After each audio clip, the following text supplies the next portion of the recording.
وأحسن منك لم تر قط عيني وأجمل منك لم تلد النساء خلقت مبرأ من كل عيب خلقت مبرأ من كل عيب كأنك قد خلقت كما تشاء كتاب أنزلناه إليك مبارك ليدبروا آياته وليتذكر أولو الألباب یہ کتاب برکت والی ہے جسے ہم نے آپ کی طرف نازل فرمایا ہے تاکہ دانش مند لوگ اس کی آیتوں میں غور و فکر کریں اور نصیحت حاصل کریں۔ اللہم صلی علی سیدنا محمد وعلی آل سیدنا محمد بعدد کل ذرۃ مئۃ الف الف مرۃ۔ سامعین و ناظرین اکرام، السلام علیکم ورحمۃ اللہ وبرکاتہ۔ سامعین اکرام، سورہ نساء درس نمبر 424 آیت نمبر 142 سے 145۔ آج کا موضوع منافق کا ٹھکانہ کہاں ہے، اس کے ساتھ آج کے سبق کا آغاز کرتے ہیں۔ سب سے پہلے گزشتہ سبق کا اعادہ ہوگا۔ اعوذ باللہ من الشیطان الرجیم، پناہ مانگتا ہوں میں اللہ کی شیطان مردود سے۔ بسم اللہ الرحمن الرحیم، شروع اللہ کے نام سے جو بڑا مہربان نہایت رحم والا ہے۔ ان المنافقین یخادعون اللہ وهو خادعهم واذا قاموا الى الصلاة قاموا كسالى يراءون الناس ولا يذكرون الله الا قليلا۔ منافق ان چالوں سے اپنے نزدیک خدا کو دھوکہ دیتے ہیں، یہ اس کو کیا دھوکہ دیں گے، وہ انہی کو دھوکے میں ڈالنے والا ہے۔ اور جب یہ نماز کو کھڑے ہوتے ہیں تو سست اور کاہل ہو کر صرف لوگوں کے دکھانے کو اور خدا کی یاد ہی نہیں کرتے مگر بہت کم۔ سامعین کرام، سورہ نساء آیت نمبر 142، لفظی ترجمہ ان المنافقین یخادعون اللہ، بے شک منافق اپنے گمان میں اللہ کو فریب دینا چاہتے ہیں، وَهُوَ خَادِعُهُمْ، اور وہی انہیں غافل کر کے مارے گا۔ وَإِذَا قَامُوا إِلَى الصَّلَاةِ، اور جب نماز کے لیے کھڑے ہوتے ہیں قاموا کسالى، تو کسمساتے ہوئے، یراؤن الناس، لوگوں کو دکھانے کے لیے، وَلَا يَذْكُرُونَ اللَّهَ إِلَّا قَلِيلًا، اللہ کو یاد نہیں کرتے لیکن تھوڑا، مذبذبین بین ذالک۔ اچھا، اس کی خیر وہ تھوڑا سا بات کر لیں۔ سامعین کرام، گزشتہ سبق سے یہ سبق منسلک ہے، اور گزشتہ سبق میں جو آخری جملہ تھا وَلَن يَجْعَلَ اللَّهُ لِلْكَافِرِينَ عَلَى الْمُؤْمِنِينَ سَبِيلًا، اللہ تعالیٰ نے کافروں کے لیے مسلمانوں پہ غالب آنے کی ہرگز کوئی سبیل نہیں رکھی۔ اس کے بارے میں نے عرض کیا بھی تھا، اور در حقیقت بات یہ ہے کہ مسلمانوں پہ کافر غالب نہیں آ سکتے۔ اس وقت اگر غلبہ کفر کا ہے تو اس کا مطلب یہ ہے کہ مسلمان نہیں ہیں، یہ بات ذرا نوٹ کر لیں۔ اور اگر ہیں تو برائے نام ہے، تو برائے نام تو اس کی کوئی حقیقت نہیں ہوتی۔ اور یہ بھی آپ کو معلوم ہونا چاہیے کہ اللہ تعالیٰ نے مومنوں سے وعدہ کر رکھا ہے، یعنی قرآن میں مختلف جگہ ہے یہ بات۔ وَلَقَدْ كَتَبْنَا فِي الزَّبُورِ مِن بَعْدِ الذِّكْرِ أَنَّ الْأَرْضَ يَرِثُهَا عِبَادِيَ الصَّالِحُونَ، اور میں نے لکھ دیا ہے تمام آسمانی کتب میں کہ زمین کے وارث اللہ کے نیک بندے ہوں گے۔ اور وَأَنْتُمُ الْأَعْلَوْنَ إِن كُنتُم مُؤْمِنِينَ، تم غالب ہوگے اگر تم مومن ہو۔ اور اللہ تعالیٰ کا وعدہ ہے، نصر من اللہ و فتح قریب، اللہ تعالیٰ کی طرف سے مدد جو ہے وہ مومنوں کے ساتھ وعدہ ہے۔ ان ینصرکم اللہ فلا غالب لکم، اگر اللہ تمہاری مدد کرے تو تم پر کوئی غالب نہیں آ سکتا۔ تو یہ مختلف باتیں ہیں، لیکن ایک بات بالکل یعنی واضح ہے کہ القرآن یعلو ولا یعلی علیہ، قرآن غالب ہوگا، اس پر کوئی غالب نہیں آ سکے گا۔ قرآن اور قرآن والے غالب ہوں گے، اور اس پر کوئی بھی غالب نہیں آ سکے گا۔ صرف میں اتنا کہنے کی کوشش کر رہا ہوں کہ آپ اپنے ایمان کی خیر منائیں۔ آج کا مسلمان اپنے ایمان کی خیر منائے، اس کا ایمان ہے کہاں؟ اس کا ایمان ہے لیکن وہ دنیا پر ہے، لیکن یہ بات سوچنے کی ہے کہ ہم دنیا کے دھوکے میں کیوں پڑ گئے ہیں۔ آج کی جو آیت ہے ان المنافقین یخادعون اللہ وهو خادعهم، بے شک منافق اللہ کو دھوکہ دینے کی کوشش کرتے ہیں، اور وہ در حقیقت اللہ تعالیٰ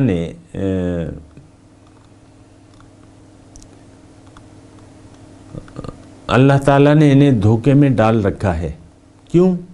کہ انہوں نے خود دھوکے میں آنا پسند کیا۔ تو اللہ تعالیٰ کسی کو یعنی زبردستی ہدایت سے گمراہی پر نہیں لاتا، اور ہدایت سے گمراہی پر نہیں لاتا، یہ ایک بات نوٹ کر لے۔ تو دراصل وما یخدعون الا انفسهم، میں نے آپ کو آیت سنائی تھی سورہ بقرہ کی، یخادعون اللہ والذین آمنوا وما یخدعون الا انفسهم وما یشعرون، ان کو شعور تک نہیں ہے۔ اور دیکھیں یہ مضمون جو ہے، یہ منافق کون ہے؟ یہ ہم ہیں۔ آپ کو یعنی ہم تو اس بات کو محسوس نہیں کرتے، اور ہم نے تو اپنے آپ کو بالکل ایک ایسی کیٹیگری میں رکھا ہوا ہے کہ اس کا قرآن میں کوئی تذکرہ ہی نہیں ہے۔ ہم مسلمانوں نے یعنی ہم نہ منافق ہیں، اور مومنانہ صفات کے تو لوگ پہلے تھے، اور ہمیں قرآن کی ضرورت نہیں ہے، لہٰذا ہم نہ منافق ہیں، نہ مومن ہیں خالص، نہ کافر ہیں، نہ مشرک ہیں، تو مطلب ہمارا تذکرہ پھر ہے نہیں، اگر آپ کا یہی خیال ہے نا۔ بہرحال دیکھیں، منافق وہ ہوتا ہے جو زبان سے کوئی بات کہے، عمل میں اس کی کوئی بات ہو۔ زبان پہ ہمارا دعوی ایمان ہے، کلمہ طیبہ کا ہم ورد کرتے ہیں نا، لا الہ الا اللہ محمد الرسول اللہ، لیکن ہمارے عمل میں یہ دونوں چیزیں نہیں ہیں۔ نہ اللہ کو ہم معبود سمجھتے ہیں، معبود واحد سمجھتے ہیں نہ اللہ کو، اور نہ رسول کی پیروی کے لیے ہم تیار ہیں۔ تو یہ منافقت ہے، اور منافقت یہ اصل میں شروع ہوتی ہے، یعنی آپ کو میں نے بتایا بھی ہے کہ یہ جو شروعات ہیں منافقت کی، وہ اس وقت ہوتی ہیں کہ آپ دنیا کی زندگی کو آخرت پر ترجیح دے دیں، جیسا کہ ہم ہیں سامنے کرام، ہم نے دنیا کی زندگی کو آخرت پر ترجیح دے دی ہے، اور ایک کھیل تماشا بنا لیا ہے دین کا۔ یہ آپ کو معلوم ہے، اس میں کوئی خاص وضاحتوں کی ضرورت نہیں ہے، ایک کھیل تماشا ہم نے بنا لیا ہے دین کا۔ تو بہرحال اس کو ہم نے دیکھنا ہوگا، سوچنا ہوگا اور سمجھنا ہوگا کہ ہم کس طرف جا رہے ہیں۔ لیکن اس کا یعنی اثرات جو ہیں وہ آپ کی دنیا کی زندگی پر بھی ہوں گے، یہ بات میں آپ کو وضاحت سے بتاتا رہتا ہوں۔ دنیا کی زندگی آپ کی پریشانی کی حالت میں گزرے گی، آپ کی زندگی آپ پر تنگ گزرے گی، فَإِنَّ لَهُ مَعِيشَةً ضَنْكَ۔ تو اچھا، اب اذا قاموا الى الصلاة قاموا كسالى، دین پر اب یہ دیکھیں، یہ یہاں تو نماز کی بات ہو رہی ہے، لیکن نماز چونکہ تمام عبادات کا مجموعہ ہے، تو لہٰذا تمام چیزیں یعنی دین کے معاملے میں یہ ڈھیلے ڈالیں۔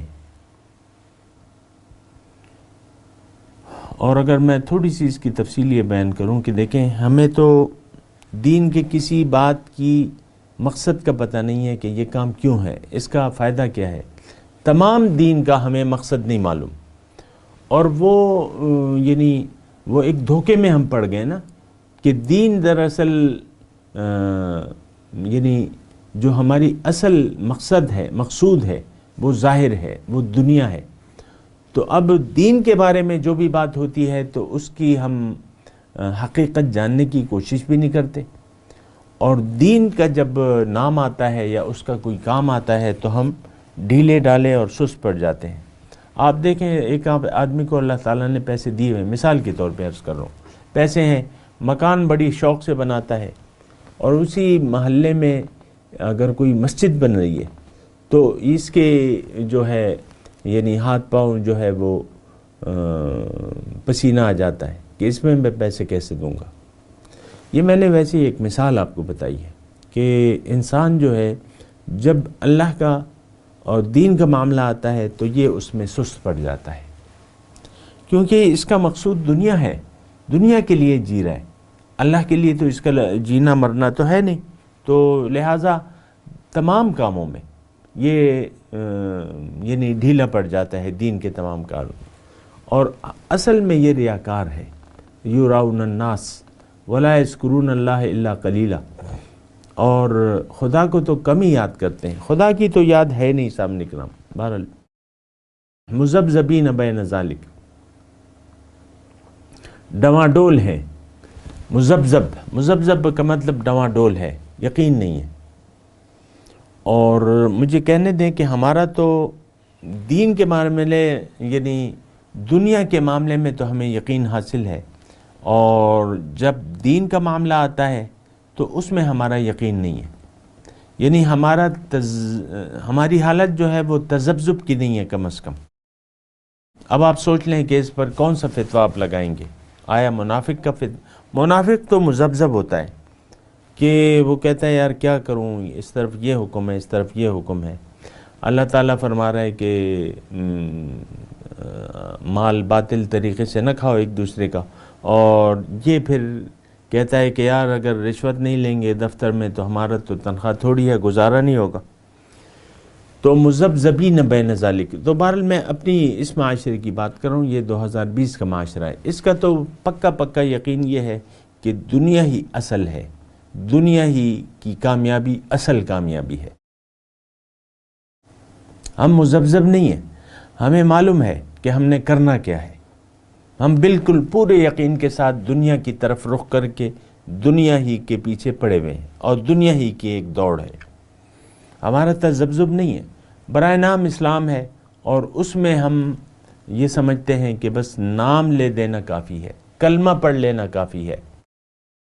آپ دیکھ لیں ایسے ہی ہوتا ہے، سارے معاشرے ہی ایسا ہے، باتیں ہو رہی ہیں دین کے بارے میں، مناظرے ہو رہے ہیں، دین کی لفاظیاں ہو رہی ہیں، ایک دوسرے کو کافر اور مشرک قرار دیا جا رہا ہے، اور فروعات پہ جنگ ہے، رفع یدین کریں یا نہ کریں، نماز میں ہاتھ باندھیں تو کہاں باندھیں، آمین زور سے کہیں، امام کے پیچھے قرات کریں، تراویح 20 رکعت کی ہے کہ 8 رکعت کی ہے، طلاق تین طلاق سے ایک واقع ہوتی ہے یا 3 واقع ہوتی ہیں، اور قبر پرستی جائز ہے کہ ناجائز ہے، اس میں ہم پڑے ہوئے ہیں، اس کو ہم نے یعنی دین سمجھ لیا ہے۔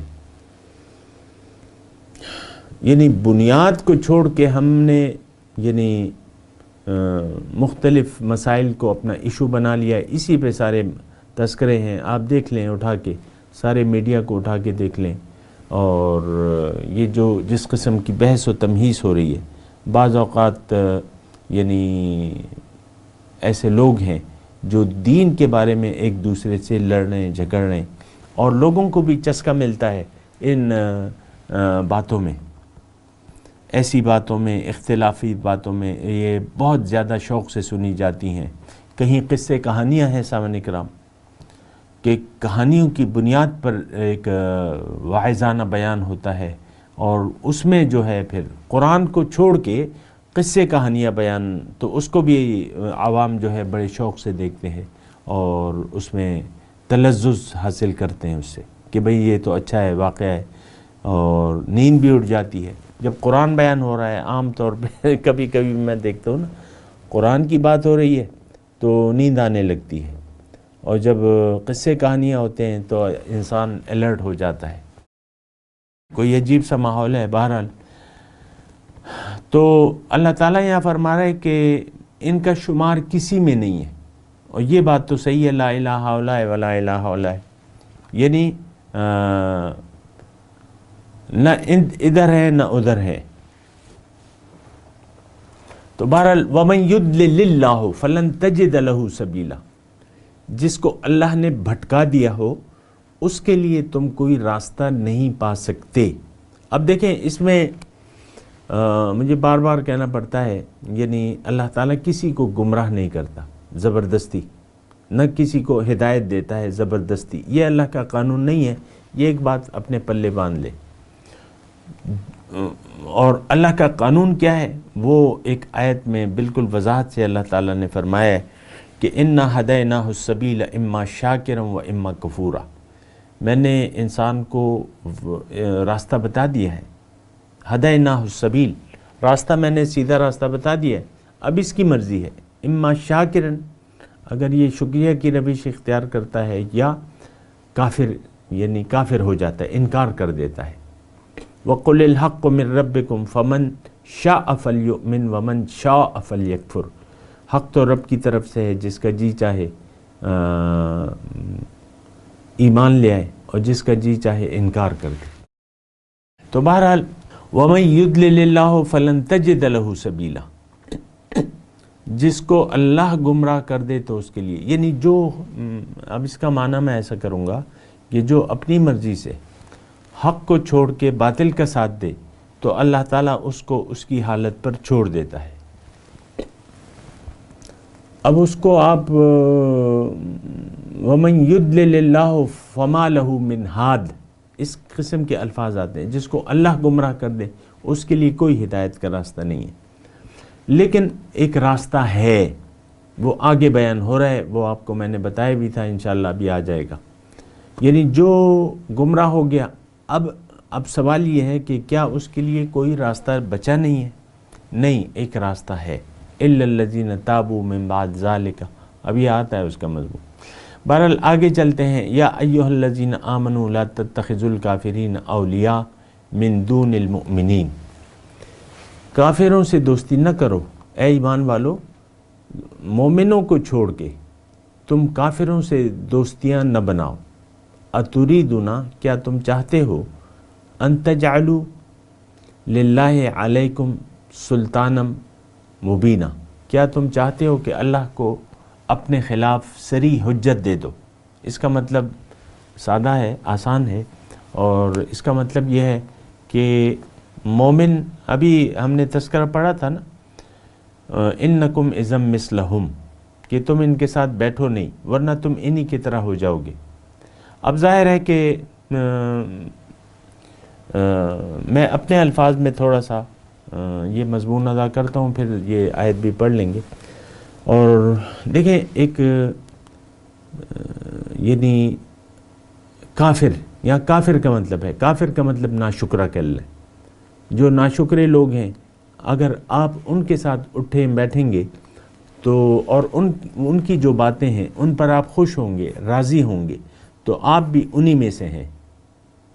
یہ مختصر میں آپ کو بات بتا رہا ہوں۔ اب آپ پہ اللہ کا غصہ جائز ہو جائے گا، کافروں پہ اللہ کا غصہ جائز ہے، یعنی اور ان کے لیے بس عذاب ہے۔ وَلِلْكَافِرِينَ عَذَابٌ علیم، کافروں کے لیے، ناشکروں کے لیے دردناک عذاب ہے۔ لیکن اگر کوئی مسلمان جو دعوی ایمان کرنے والا ہے، اگر کافروں کو دوست بنا لے اور ایمان والوں کو چھوڑ کے، اور ان کے ساتھ اپنی دوستی رکھے، تو یہ بھی انہی میں سے ہے، ہوگا، اور پھر اس پر اللہ کی حجت تمام ہو جائے گی۔ اتریدون ان تجعلوا للہ علیکم سلطانا مبینہ۔ تو بہرحال یہ مضمون ہے کہ کافروں کے ساتھ دوستی، دیکھیں کافر کا مطلب آپ یہ نہ لیں کہ کوئی کافر غیر مسلم، نہیں، آپ کے ایک، یعنی یہاں مخاطب کون ہے؟ ایمان والے مخاطب ہیں۔ اللہ تعالیٰ ان لوگوں سے مخاطب ہے جن کا ایمان باللہ ہے، اللہ پر ان کا ایمان ہے، ان سے اللہ تعالیٰ خطاب فرما رہے کہ تمہارے دوست صرف یہ مومن ہوں گے، مومن جو ہیں وہ تمہارے دوستی کے قابل ہیں اور تم نے انہی سے دوستی کرنی ہے۔ لیکن اگر تم نے مومنوں کو چھوڑ کر کافروں سے دوستیاں رجا لیں، کافر کا مطلب دیکھیں، پھر میں عرض کر رہا ہوں، کافر ہر وہ شخص جو حق کے راستے پر چلنے سے عملی طور پہ انکاری ہے، وہ عملی کافر ہے۔ عملی طور پہ، زبانی طور پہ اگرچہ وہ کلمہ پڑھ رہا ہے، لیکن عملی طور پہ اس کا عمل گواہی دے رہا ہے کہ اس کا اللہ پر ایمان نہیں ہے۔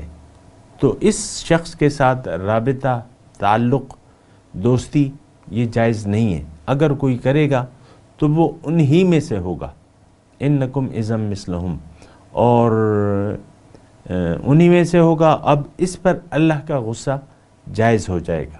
بس یہ ایک بات ہے، اتریدون ان تجعلوا للہ علیکم سلطانا مبینا۔ اچھا، پھر مومنوں، یہ منافقین کا حال بیان ہو رہا ہے کہ ان کا ٹھکانہ جو ہے کہاں پہ ہے۔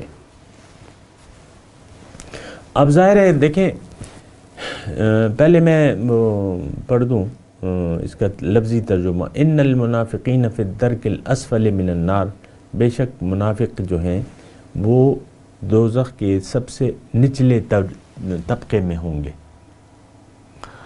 درک الاسفل، درجہ نیچے، نچلے درجے میں، ولن تجد لہم نصیرا، اور ان کے لیے تم کوئی دوست مددگار نہیں پاؤ گے۔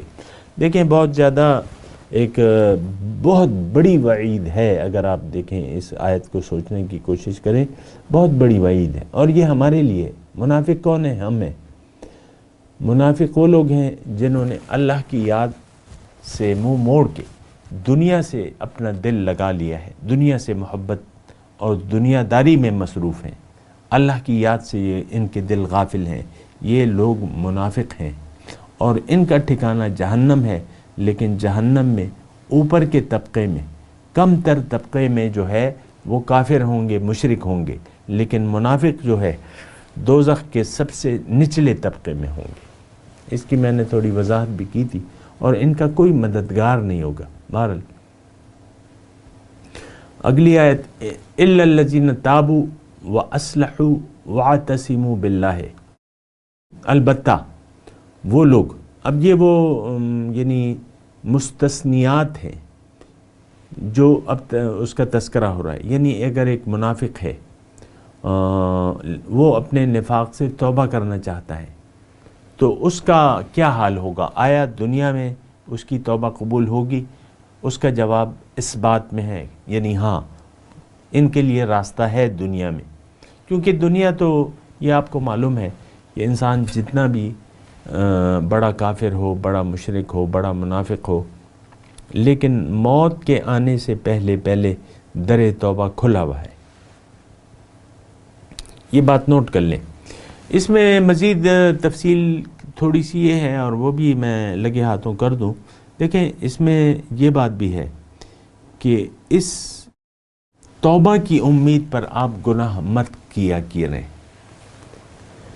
ہمارا تو یعنی جس ماحول میں اور آپ رہ رہے ہیں، جن لوگوں کے درمیان ہم رہ رہے ہیں، جس ہجوم میں ہم رہ رہے ہیں، وہ توبہ کی امید پر گناہ کیے جا رہا ہے، لیکن اس میں بہت سی خامیاں ہیں اور برائیاں ہیں سامنے کرام۔ وہ آپ بالکل وضاحت کے ساتھ دیکھیں۔ حدیث میں آپ کو بتا دیتا ہوں، اور حدیث یہ ہے کہ تعرض الفتن علی القلوب عودا عودا کالحسیر، انسان کے دل پر پے در پے فتنے جو ہیں، تعرض الفتن علی القلوب، قلب پر فتنے نازل ہوتے رہتے ہیں۔ تھوڑی سی توجہ سے بات سنیں، بات بڑی اہم ہے صاحب کرام۔ ہم لوگ اس غلط فہمی میں ہیں کہ چلو ہم گناہ کا راستہ اگر ہم نے اپنا بھی لیا ہے، کوئی ایسا موقع آئے گا کہ ہم اباؤٹ ٹرن ہو جائیں گے۔ آپ میری بات سن رہے ہیں نا؟ کہیں کوئی ایسا موقع آئے گا کہ مجھے اللہ تعالیٰ توبہ کی توفیق دے دے گا اور میری اصلاح ہو جائے گی، میرے گناہ معاف ہو جائیں گے۔ یا ہم انسان ایسے سوچتے ہیں، ہم مسلمان ایسے سوچتے ہیں کہ چلو ابھی تو جوانی ہے، مثال کے طور پہ نوجوان ہے، جوانی ہے، اور جوانی تو دیوانی ہوتی ہے، چلو خیر ہے، بچہ ہے۔ والدین بھی بعض اوقات اپنے بچوں کے غلطیوں سے اعراض کرتے رہتے ہیں، بچہ ہے، بچہ ہے، بچہ ہے۔ نہیں، ایسی بات نہیں ہے سامنے کرام، یہ ایک بہت زیادہ خطرناک بات ہے، یہ سوچ خطرناک ہے، اس کے نتائج خطرناک ہیں۔ اگرچہ یہ توبہ کا دروازہ تو کھلا ہوا ہے، یہ بات نوٹ کر لیں، در توبہ جو ہے وہ بند نہیں ہوتا، جب تک غرغرہ نہ ہو جائے یا علامات موت واضح نہ ہو جائے، توبہ کا دروازہ کھلا ہوا ہے، یہ ایک بنیادی بات نوٹ کر لیں۔ لیکن اب اس میں مسئلہ کیا ہے؟ مسئلہ یہ ہے جو وہ حدیث میں آپ کو سنا رہا تھا کہ دیکھیں، لیکن حدیث سنانے سے پہلے میں آپ کو وہ ایک مثال کے ذریعے بات دے۔ ایک چھری ہے، لوہے کی چھری ہے، مثال دے رہا ہوں، وہ آپ نے رکھی بھی ہے، یعنی اس کی حفاظت نہیں کر رہے، اور آپ نے کھلے موسم میں اس چھری کو رکھ دیا ہے، یا ایک نم آلود جگہ پر رکھ دیا ہے جہاں پانی کی چیٹیں وغیرہ اس پر پڑتی رہتی ہیں، یا نم آلود نہیں بھی ہے، سردی کا موسم ہے، صبح کے وقت اوس پڑتی ہے، شبنم گرتی ہے، اوس پڑتی ہے، تو عام بالکل کھلے ڈولے آپ نے اگر اس کو رکھ دیا ہے تو ظاہر ہے کہ لوہا تو زنگ لیتا ہے۔ اب آہستہ آہستہ اب جتنا بھی اس پر چھری پر وقت گزرے گا اور وہ ایسے نم آلود ماحول میں رہے گی، اس پر زنگ اس پر چڑھتا رہے گا، اور زنگ جو ہے لوہے کو کھا جاتا ہے۔ آہستہ آہستہ چھری کو آپ اٹھائیں گے اور اس کی دھار دیکھیں گے تو اس پہ ہاتھ ماریں گے تو لوہا تو کھایا گیا ہے، چھری نے تو اب تو چھری اپنا کام نہیں کرے گی، اس کو تو زنگ لگ گیا ہے۔ کلا برانہ علی قلوبہم ما کانوا یکسبون، بلکہ ان کے دلوں پر زنگ چڑھ گیا ہے بسبب ان کے اعمال کے۔ یہ بات کریں گے انشاءاللہ۔ ابھی میں تلاوت کرتا ہوں، میرے ساتھ دہرائیے۔ اعوذ باللہ من الشیطان الرجیم، بسم اللہ الرحمن الرحیم۔ ان المنافقین یخادعون اللہ وهو خادعهم وإذا قاموا إلى الصلاة قاموا كسالى يراءون الناس ولا يذكرون الله إلا قليلا مذبذبين بين ذلك لا إله هؤلاء ولا إله هؤلاء ومن يضلل الله فلن تجد له سبيلا۔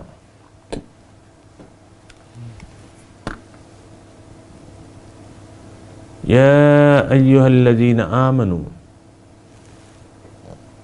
لا تتخذوا الكافرين أولياء من دون المؤمنين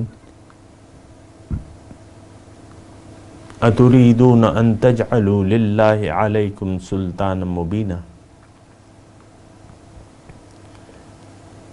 ان المنافقین فی الدرک الاسفل من النار ولن تجد لهم نصیرا۔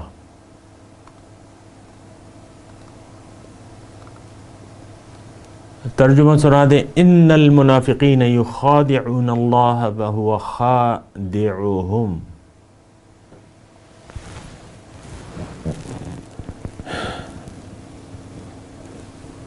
بے شک منافق اللہ کو دھوکہ دینے کی کوشش کرتے ہیں،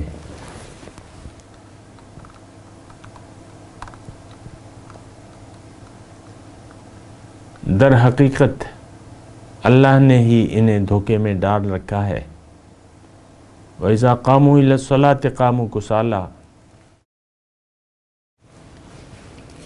نماز کے لیے جب اٹھتے ہیں تو کسمساتے ہوئے، یراؤن الناس،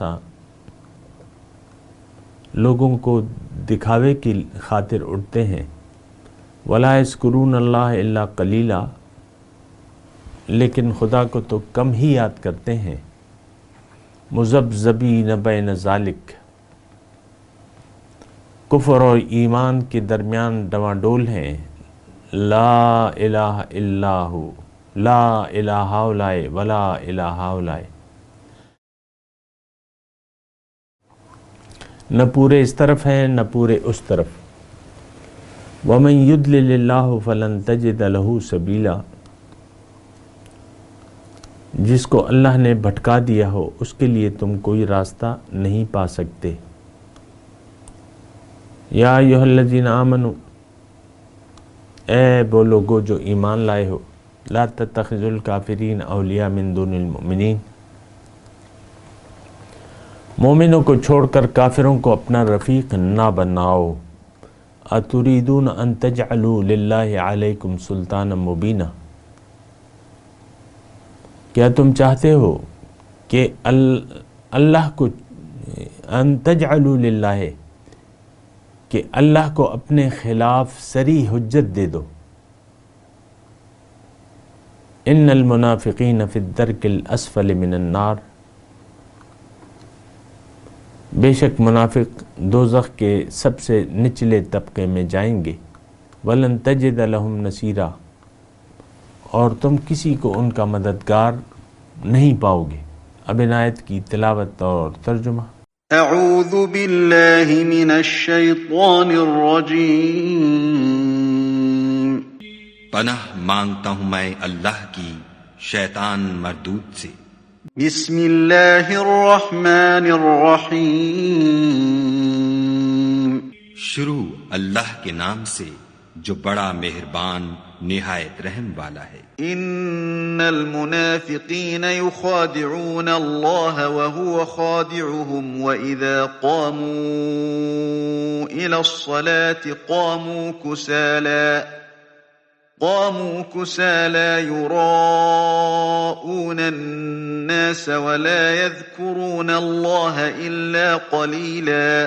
منافق ان چالوں سے اپنے نزدیک خدا کو دھوکہ دیتے ہیں، یہ اس کو کیا دھوکہ دیں گے، وہ انہی کو دھوکے میں ڈالنے والا ہے، اور جب یہ نماز کو کھڑے ہوتے ہیں تو سست اور کاہل ہو کر صرف لوگوں کے دکھانے کو اور خدا کی یاد ہی نہیں کرتے مگر بہت کم۔ مذبذبین بین ذلک لا الہ ہؤلاء ولا الہ ہؤلاء ومن يضلل اللہ فلن تجد له سبیلا۔ بیچ میں پڑے لٹک رہے ہیں، نہ ان کی طرف ہوتے ہیں نہ ان کی طرف، اور جس کو خدا بھٹکائے تو تم اس کے لیے کبھی بھی رستہ نہ پاؤ گے۔ یا ایھا الذین آمنوا لا تتخذوا الکافرین اولیاء من دون المؤمنین، اتریدون ان تجعلوا للہ علیکم سلطانا مبینا۔ اے اہل ایمان، مومنوں کے سوا کافروں کو دوست نہ بناؤ، کیا تم چاہتے ہو کہ اپنے اوپر خدا کا صریح الزام لو؟ ان المنافقین فی الدرک الاسفل من النار ولن تجد لهم نصیرا۔